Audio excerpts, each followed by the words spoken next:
What's the deal, y'all? This your man King Eric, the media assassin, coming at y'all with another video. Be sure to subscribe and hit the like button for me. So, Eric Bischoff came out and he was talking about how Bret Hart was possibly the most overrated talent that he ever had. And I'm going to give my thoughts about this here. So here, hold on one second. He said, Bret Hart was the most overrated guy I ever worked for.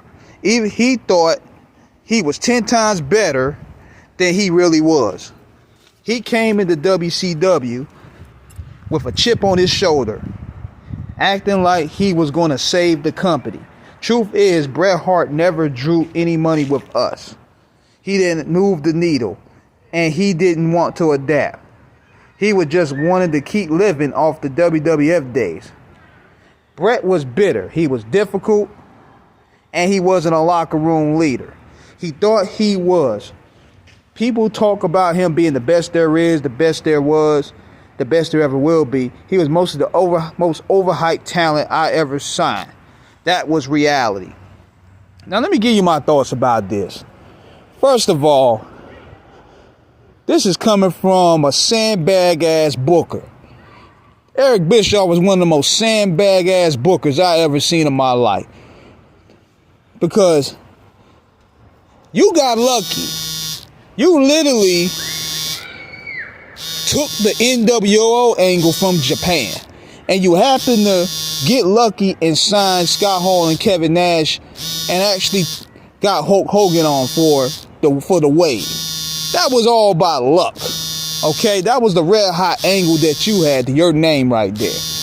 All the other shit that you did, really, you just took talent from everywhere. Because talent is going to book within itself. You basically just snatched a lot of talent from ECW, so to speak, and built it so you could build your lower mid card. That's number one. And of course, you know, you gave Hulk Hogan the keys to the whole kingdom. So, did that work in a profitable way for you? Yes, it did. Because Hulk Hogan was a draw. But then, 1995, it was a cold year when you was running the shit. It was a cold year when Hogan and his pals started dominating. And you should have pretty much pushed everybody that held your company up, from Steve Austin, Cactus Jack, and Vader, and Pillman, all the way out down the ladder or out the company. But with this situation here, you only signed Bret Hart just so you thinking you could kill the WWF. That was really your true intent. You wanted to kill Vince McMahon off, and you really thought by signing his champion, that was going to be it. Not knowing the fact that you didn't have any plans for Bret Hart. Not knowing the fact that you didn't have nothing whatsoever for him to do. He didn't have anything to do. You brought him in as a referee for Larry Zbyszko in your match. You had the hottest wrestler in the industry who got robbed. You paid him a shit ton of money and you put him in as a referee. So then Bret tries to find his mojo. He has all the talent to work with, but number one, he really didn't want to be there anyway. But he knew from the jump, from the way he debuted, this shit wasn't going to move. Number two, you gave him some shitty ass Western music. Number three, you kept putting him in the NWO. You put him in the Wolfpack. You put him Team WCW. He was switching up every week to where we didn't know what he was going to do. This dude is nothing but a sandbag booker who killed 2 companies along with Vince Russo, but got a whole bunch of mouth, man. You was the original Tony Khan of the 90s, fam. You was the original money mark of the 90s, just like Tony Khan is today with a lot of his indie talent. You was that with Hulk Hogan, Kevin Nash, and Scott Hall. They played you like a fiddle. You didn't boss up when you needed to boss up. You let them take over everything.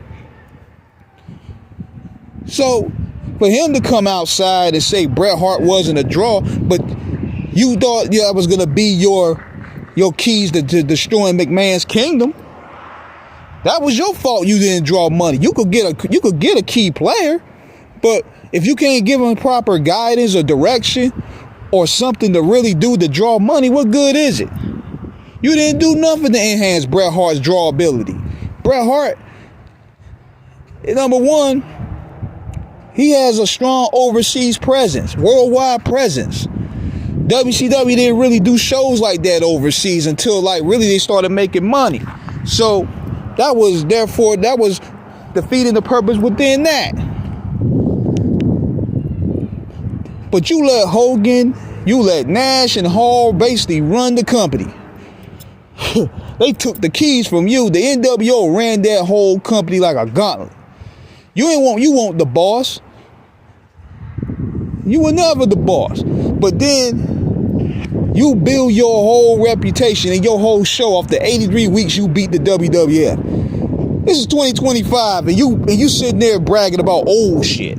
What have you done lately to enhance your legacy? They tried to bring you in an MLW. That didn't work. They brought you back in. You tried to do TNA with Hope. That didn't work. At least Bret Hart has his legacy. And people will sit there and say, man, why Bret Hart is always mad and bitter? Man, Bret Hart been through some shit. Come on, man. Bret Hart been through a lot the past 25 years. And on top of that, a lot of the key people that was around to defend him won't hear. He was damn near blackballed from the WWF. They was about to bury him. They was about to do an Ultimate Warrior style documentary burying Bret. Owen Hart's dead. The British Bulldog dead. Pillman's dead. Benoit's dead. All the people that defended Bret's name are pretty much gone. Stu and Helen are dead. All them people are dead, man.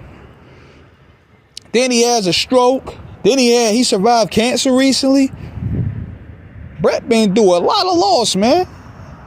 So his legacy is still intact, though, man. A lot of people today copy him and Shawn Michaels' ring work. Nobody give a damn about what you did. You just happened to get lucky when Kevin Nash and Scott Hall were hot. And even then, you can't even get the credit for the Sting creation because Scott Hall gave Sting the creativity for that. Hogan and Nash probably did a lot of the angles. They just needed your input. But